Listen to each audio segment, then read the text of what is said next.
Yes. Okay, awesome. So today what I want to talk to you guys about is how I started in wholesaling real estate and really what the systems that I put in place to use virtual assistants to really help me do it. So um, one of the things that I do want to start with, and I don't know if you guys know about what I do for my W-2 job. I do have a W-2 that I work in industrial sales. It's basically equipment sales, but it is sales. So, and this is actually a quote that I have under my signature that I think is really hones in onto anything that you're doing, especially in real estate or whatever it is. But I think the best time to start anything was yesterday, and the next best time is today or now. And I do really, really feel that in anything that you're doing, especially wholesaling, I feel like it's a lot of mindset.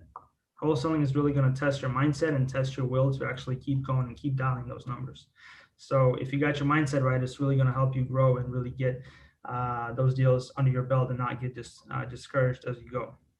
Now, so for today, I do want to talk a little bit about the step-by-step wholesaling. A lot of you might know this process, and it's not a complicated process. But at the same time, like Diego said, I did jump on a call with Gonzalo, his brother, who's a freaking goat in wholesaling, and he did talk me through this step-by-step process, which really, really, really helped me. And once I started getting deals in, it really kind of got me ready for this. So wholesaling is really simple. There's nothing really to it. You find a property, you put it on the contract, you assign that contract to a buyer, you get paid the assignment fee. It's really straightforward. But at the same time, there are steps in between that once you get to them, I feel like if you never heard of them or you've never done a deal, you really kind of hit a brick wall for a second there and you start getting nervous. So I do want to go through it really quickly. And then I want to mention about the systems that I put in place. Again, this is a work in process. I've just started doing this for last 5 months. So definitely this is something developing. And then also how I've been working with virtual assistants. I started from the get-go and I hired virtual assistants from the beginning. And I thought that really helped me to grow. So in terms of the wholesale in itself, and like I said, guys, please do unmute yourself or put a chat. It's hard for me to see when somebody puts a chat. I don't know if it pops up on the screen. I haven't seen any yet, but if you do have a question, just go ahead and unmute yourself and say, Anton, I have a question, and I'll stop and we'll answer it. Or if anybody has any input on this also. So basically wholesaling step by step, like I said, it's a very simple process, but there are 7 steps that I think are really, really important for you to understand. And I will go through each one of them in a little bit more detail. But basically it is finding a seller, signing the purchasing agreement, finding a local title company who is investor friendly, and I'll talk about that in just a second. 3.5 is find a buyer. This is kind of like, they're both very, very, very important. Because if you do have a title company who is investor friendly and who is ready to work with you and you don't have a buyer, even if you send them the purchase agreement, they really can't really do nothing other than maybe collect your earnest money and open an account. But they really can't really run title search. They don't like to do that from my experience, because again, if you don't find a buyer, that's money wasted that you're going to have to pay. Regarding earnest money, I know a lot of contracts do say that earnest money has to be deposited. I actually don't put earnest money into my agreements, and I've been able to get away with it, other than one deal. One guy wanted me to include $400 into it, which would close an ideal anyway. So, but even if it does include the earnest money, it doesn't really say when you have to send that earnest money in. So anyway, what I'm trying to say is that even if you find the seller, you find the property, you put it on the contract, finding a buyer is also very, very important, because that's really going to get you to closing and getting paid. Then you sign the sales agreement, you sign an assignment of contract. I'll talk, like I said, about these in more detail. You close the deal, and then of course you get paid and celebrate. So finding a seller is probably one of the most, one of the most exciting and challenging things, I think, because this is where it all starts. You basically, what you got to do is you got to pull a list through either PropStream or ListSource, whichever list you want to use. There's different ones. I can tell you which ones I use, but I actually followed Felipe's advice, and the 3 deals that I have closed have been all expired listings that have been on MLS for more than 60 days, owned by individuals, and are valued at less than $250,000. So you don't have to be complicated in this, because there's definitely going to be a lot of a lot of hits that you're going to have to go through. You skip trace that list, and all that means for somebody who's never heard skip tracing, when I joined Rat and Rice, I didn't know what skip tracing meant. I never heard of that term, but basically it means just getting their contact information through one of the sources. There's a bunch of sources out there. PropStream has its own. There's Batch Leads, and I don't know if Felipe advertises this enough, but Adam, his wholesale partner, also helps with skip tracing lists, and I've found it to be one of the most best resources that I've used so far. So, yeah, real quick, Anton. Yeah, for people that are listening, if you ever want to list skip traced, we do have a minimum of 1,000 numbers that you need, or 1,000 addresses, and we can get those skipped for you very cheap. And we have the same source that Gonzalo uses, Diego's brother. So just shoot me that, and we can take care of that. Or just shoot me a text. I'll get you connected with Adam, and he'll take care of that for you. Same thing I think Anton uses. So it's great list. Awesome. Thanks, Felipe.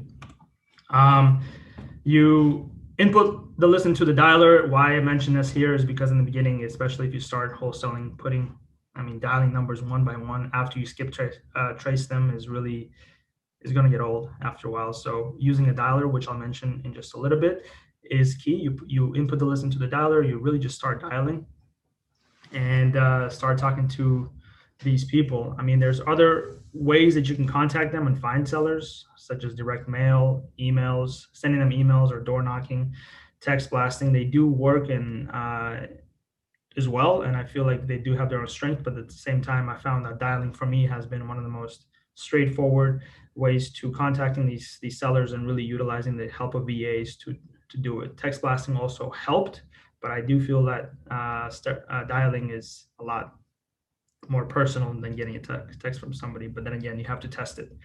Hey, Anton, for your dialing, do you use Zen dialer, or what do you use for that? I use Mojo dialer. Mojo? How many do you call at one time? 3.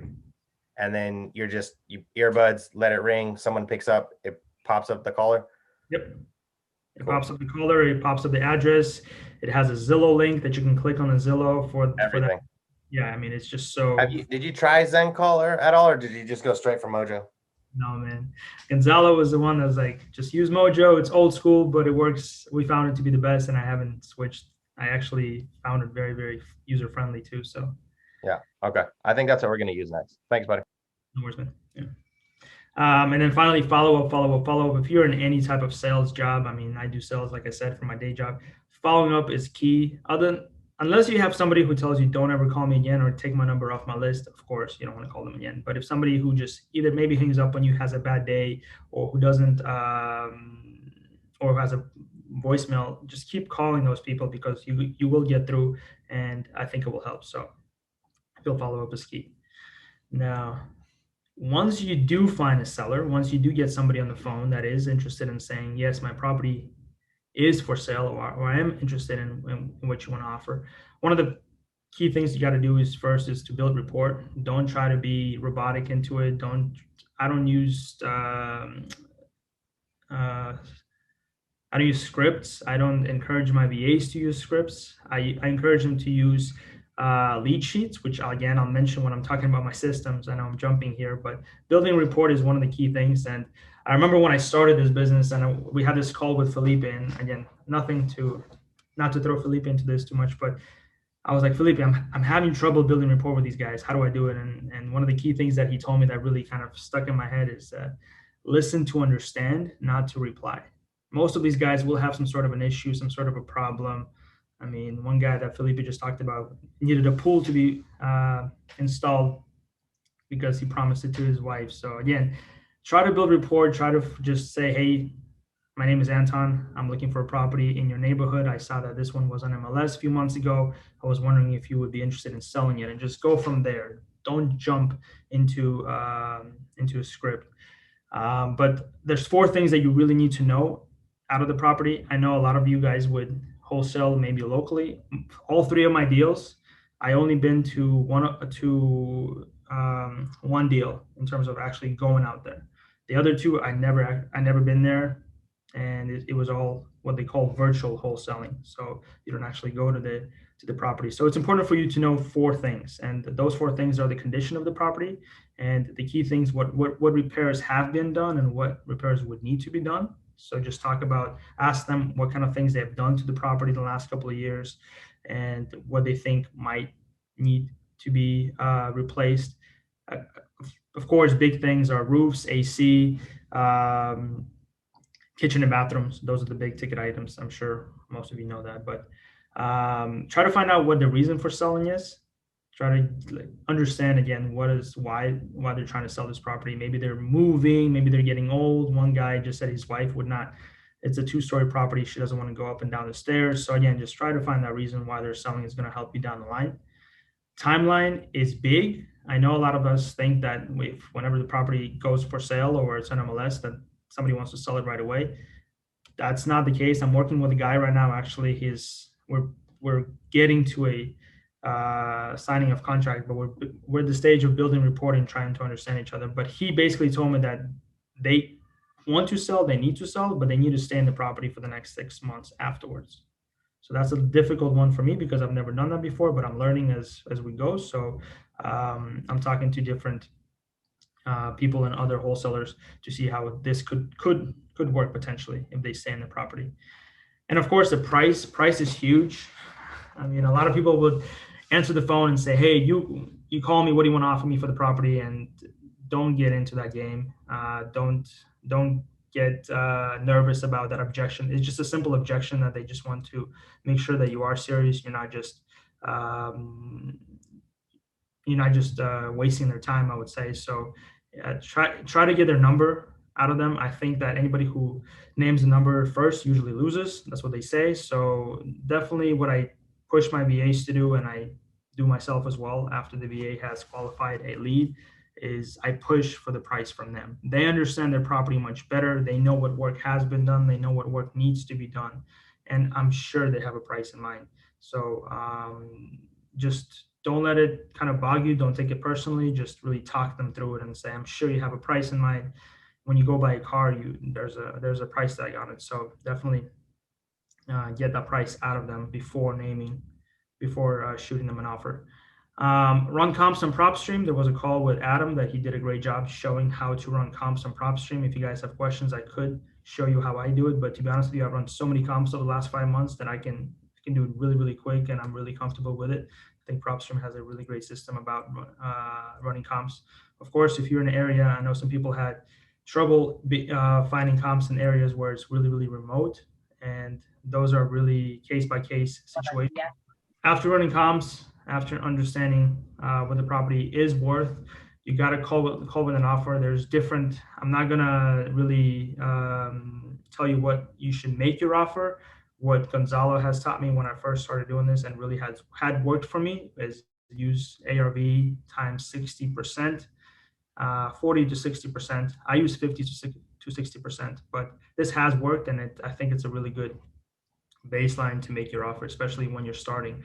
There's a lot of different formulas out there, but don't make it complicated. Keep it simple, and 60% of ARV is usually what it is. And of course, most of your offers are going to be rejected. Don't take it personally. Keep on moving and keep making those offers, because you will get through it.